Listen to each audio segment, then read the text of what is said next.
ISR 9 news కి స్వాగతం. కృష్ణా జిల్లా మోపుదేవి మండల కేంద్రంలో ఉన్న ఎంజేపీ ఏపీ బీసీ వెల్ఫేర్ బాలుర రెసిడెన్షియల్ స్కూల్లో ఆకస్మికంగా తనిఖీలు చేశారు రాష్ట్ర బీసీ సంక్షేమ చేనేత మరియు జౌళి శాఖ మంత్రి వర్యులు ఎస్ సవితమ్మ. హాస్టల్లో ప్రతి గదిని క్షుణ్ణంగా పరిశీలించారు మంత్రి. అలాగే మరుగుదొడ్లు పరిశుభ్రంగా ఉండడంతో కొంత సంతృప్తి వ్యక్తం చేశారు. విద్యార్థులతో మాట్లాడారు మంత్రి సవితమ్మ. భోజనం వసతి సదుపాయాలు బాగున్నాయన్నారు.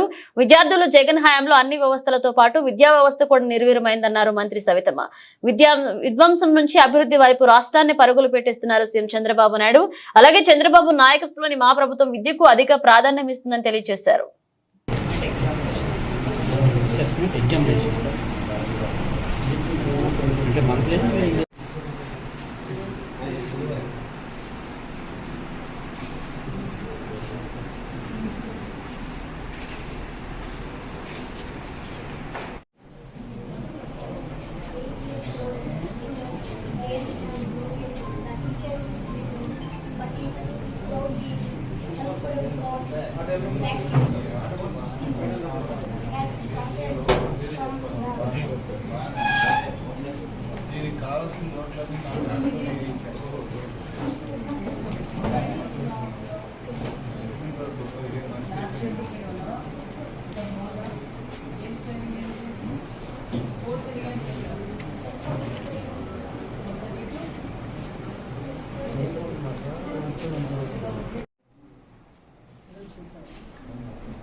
కృష్ణా జిల్లా మోపిదేవి మండలంకి వచ్చాం.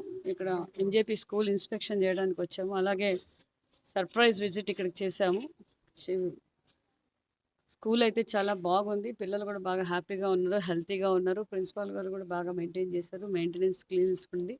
వాళ్ళకి కావాల్సిన అడిషనల్గా రూమ్స్ కావాలి, ఎందుకంటే పిల్లలకు కొంచెం స్ట్రెంత్ పెరుగుతూ ఉంది కాబట్టి వాళ్ళకు రూమ్స్ కావాలన్నారు. అది కూడా మేము చేస్తామని కూడా తెలియజేస్తున్నాం. అదేవిధంగా ఈరోజు అలాగే టెంపుల్ కూడా, సుబ్రహ్మణ్యేశ్వర స్వామి టెంపుల్ కూడా దర్శనం చేసుకున్నాం. చాలా మంచిగా దర్శనం జరిగింది. మేము తెలియజేసేది ఒక్కటే, బీసీ వెల్ఫేర్ మినిస్టర్గా మేము ప్రతి స్కూలు చూస్తున్నాము. కొన్ని చోట్ల అయితే పరిస్థితులు బాగాలేదు, అవి కూడా మళ్ళీ అన్ని పునరుద్ధరణ కార్యక్రమాలు కూడా చేపడుతున్నాం. గత 5 సంవత్సరాలుగా కొన్ని చోట్ల మెయింటెనెన్స్ కూడా లేక చాలా ఇబ్బంది పడుతున్నారు అనే విషయాన్ని కూడా మీకు తెలియజేస్తున్నాం. పిల్లల భవిష్యత్తు కోసం, భావితరాల భవిష్యత్తు కోసం కార్యాచరణ కూడా మొదలైందని కూడా తెలియజేస్తున్నాను. చంద్రబాబు నాయుడు అనే నేను ప్రమాణ స్వీకారం చేసిన నిమిషం నుంచే రాష్ట్రం అంతా అభివృద్ధి బాటలో జరుగుతుంది. అన్ని వర్గాలు, అన్ని డిపార్ట్మెంట్ కూడా అలర్ట్ అయినాయి. ఓ పక్క రాజధాని మొదలైంది, రాజధాని పనులు మొదలైనాయి, పోలవరం పనులు మొదలైనాయి. రాష్ట్ర వ్యాప్తంగా అన్ని డిపార్ట్మెంట్ల నుంచి కూడా ఎంక్వైరీ చేస్తుంటే గత 5 సంవత్సరాల్లో దాచుకోవడం తప్ప కనిపించింది ఏమీ లేదు. శ్వేతపత్రాలు తీస్తుంటే లక్షల కోట్లు తేలుతా ఉన్నాయి తప్ప అభివృద్ధి చేసింది ఏమీ లేదు. ముఖ్యంగా యువతకు భరోసా లేదు. 5 సంవత్సరాలు ఆయనేమో 2019 ఎన్నికల సమయంలో నేను వస్తే మెగా జాబ్ క్యాలెండర్ అన్నాడు. మెగా జాబ్ క్యాలెండర్ లేదు.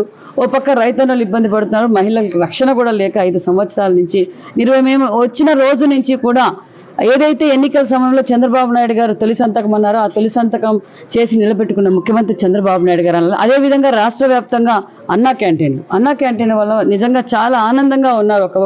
ఎందుకంటే నియోజకవర్గం హెడ్ క్వార్టర్స్లో కావచ్చు, మున్సిపాలిటీ హెడ్ క్వార్టర్స్లో ఏదో ఇతర పనుల మీద వచ్చి 5 రూపాయలకే సంపూర్ణమైన భోజనం చేసిపోయేవాడు గతంలో 14 నుంచి 19లో. కానీ ఈ జగన్మోహన్ రెడ్డి పేదవాడు అన్నం తినేది కూడా ఇష్టం లేక అన్నా క్యాంటీన్లు కూడా తీసేస్తే, ఆ రోజు మేము ఎన్నికల సమయంలో ఏమైతే చెప్పామో అన్నా క్యాంటీన్లు 100 అన్నా క్యాంటీన్లు 100 దాకా ఆగస్టు 15 ప్రారంభించాం. మిగతావి కూడా మొదలు పెడతాం.